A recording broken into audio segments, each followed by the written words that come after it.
Η δευτερογενής επέμβαση μαστού αναφέρεται σε οποιαδήποτε επέμβαση μαστού που γίνεται για δεύτερη φορά μετά από προηγούμενο χειρουργείο, δηλαδή η λεγόμενη πρωτογενής επέμβαση μαστού.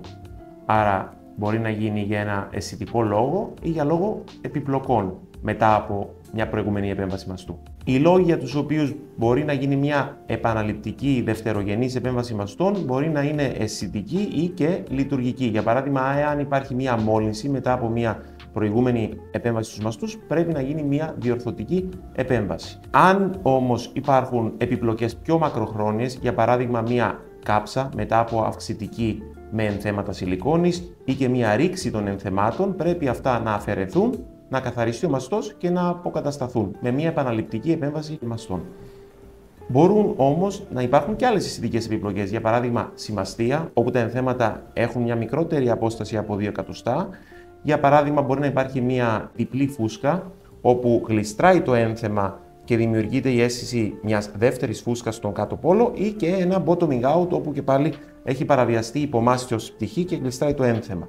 Όλες αυτές είναι αισθητικές επιπλοκές που πρέπει να διορθωθούν με μια επαναληπτική επέμβαση. Με τα χρόνια, βεβαίως, με μια εγκυμοσύνη ή και μεγάλη αυξομοίωση βάρους, μπορούν να επέλθουν και αλλαγές στο στήθος, όπως για παράδειγμα πτώση, όπου χρειάζεται μια ανόρθωση μαστών ή και μειωτική μαστών πολλές φορές, και αυτό γίνεται στα πλαίσια μιας διορθωτικής επέμβασης. Στην πλαστική μαστού και κυρίως σε επαναληπτικές επεμβάσεις μπορούμε να πετύχουμε μακροχρόνιο αποτέλεσμα. Πρώτον, συμβουλεύοντας τον ασθενή μας να ακολουθήσει ένα συγκεκριμένο τρόπο ζωής, για παράδειγμα υγιεινή διατροφή, γυμναστική, αποφυγή μεγάλης αυξομοίωσης βάρους, και σε γενικές γραμμές να προσέχουμε λιγάκι με τον τρόπο που χειριζόμαστε τα ενθέματα, γιατί βεβαίως και αυτά έχουν μία αντοχή. Επίσης σημαντική είναι η χειρουργική τεχνική που εφαρμόζεται. Για παράδειγμα, όταν κάνουμε αυξητική μαστών, είναι πολύ σημαντική πάντα η σταθεροποίηση της υπομαστίου πτυχής. Και εκεί χρησιμοποιούμε ειδικά ράματα τα οποία σταθερούν την υπομάστιο, η οποία λογικά, αφού γίνει η τομή για να μπει το ένθεμα, παραβιάζεται. Άρα πρέπει να γίνει μια αποκατάσταση της υπομαστίου πτυχής. Μαζί με την σταθεροποίηση της υπομαστίου και τις σωστές τεχνικές, είναι πολύ σημαντικό επίσης να χρησιμοποιούμε ενθέματα υψηλής ποιότητας.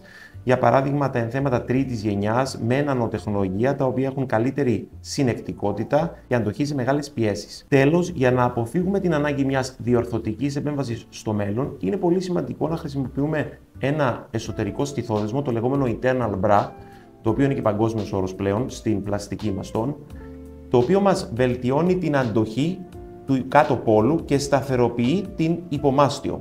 Άρα το internal bra θα μπει στον κάτω πόλο, θα ραφτεί και θα βοηθήσει στο να δημιουργηθεί καλύτερος ιστός μέσω παραγωγής κολαγόνου στον κάτω πόλο, το οποίο καθιστά την υπομάστιο πιο ισχυρή. Και αυτό βεβαίως μειώνει το ρίσκο μιας μελλοντικής πτώσης, ιδίως σε ένα πιο βαρύ μαστό ή σε γυναίκες οι οποίες θα έχουν 2 ή 3 εγκυμοσύνες, αλλά μπορεί να χρησιμοποιηθεί και σε επαναληπτικές επεμβάσεις, όπου, όπως είχαμε πει πριν, είχαν υπάρξει επιπλοκές, για παράδειγμα διπλή φούσκα, bottoming out, για να επαναφέρουμε την υπομάστιο και να αποκαταστήσουμε την φυσική της αρχιτεκτονική. Είναι ένας τρόπος ο οποίος προσφέρει ένα εργαλείο στο χειρουργό να δημιουργήσει και πάλι την φυσική ανατομία του μαστού. Το internal bra τελευταίας γενιάς διαφέρει από τα υλικά που χρησιμοποιούνταν στο παρελθόν, τα οποία συνήθως ήταν ζωικής προέλευσης και είχαν μεγάλο ρίσκο μόλυνσης και απόρριψης από τον οργανισμό. Πλέον, με τις νέες τεχνολογίες υπάρχει δυνατότητα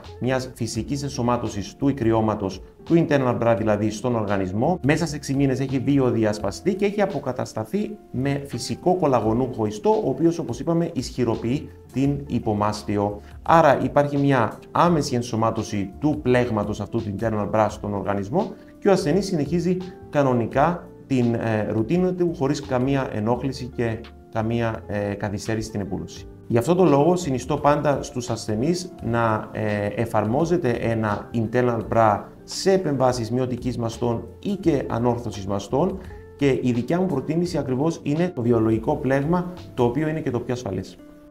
Εγώ βασικά είμαι μαμά, έχω 3 παιδιά, που σημαίνει ότι έχω κάνει 3 εγκυμοσύνες και το στήθος μου ήταν σε πολύ άσχημη κατάσταση. Έμαθα λοιπόν, μάλλον μου σύστησε μία γνωστή μου, τον Δόκτωρ Χατζηπαναγή, ο οποίος μου είπε ότι είναι ο καλύτερος όσο αφορά στο κομμάτι του στήθους. Μένω και μακριά φυσικά στην επαρχία, πολύ μακριά, και αποφάσισα να έρθω να τον δω, γιατί ήθελα να φτιάξω το στήθος μου. Μου πρότεινε λοιπόν ο Δόκτωρ Χατζηπαναγής, που είδε το στήθος μου, εννοείται, που με εξέτασε, ότι θα είναι καλό να χρησιμοποιήσω ένα πλέγμα για να κάνω την ανόρθωση αυτή στο στήθος μου. Κάτι σαν εσωτερικό στιθόδεσμος είναι αυτό, το οποίο εφόσον το χρησιμοποιήσω θα είμαι ασφαλής πλέον όσο αφορά στο κομμάτι του ότι να μην αλλάξει το στήθος μου ξανά και να μείνει και στη θέση του. Οπότε το αποφάσισα, τον εμπιστεύομαι πάρα πολύ και θα το κάνω και είμαι σίγουρη ότι το αποτέλεσμα θα είναι καταπληκτικό.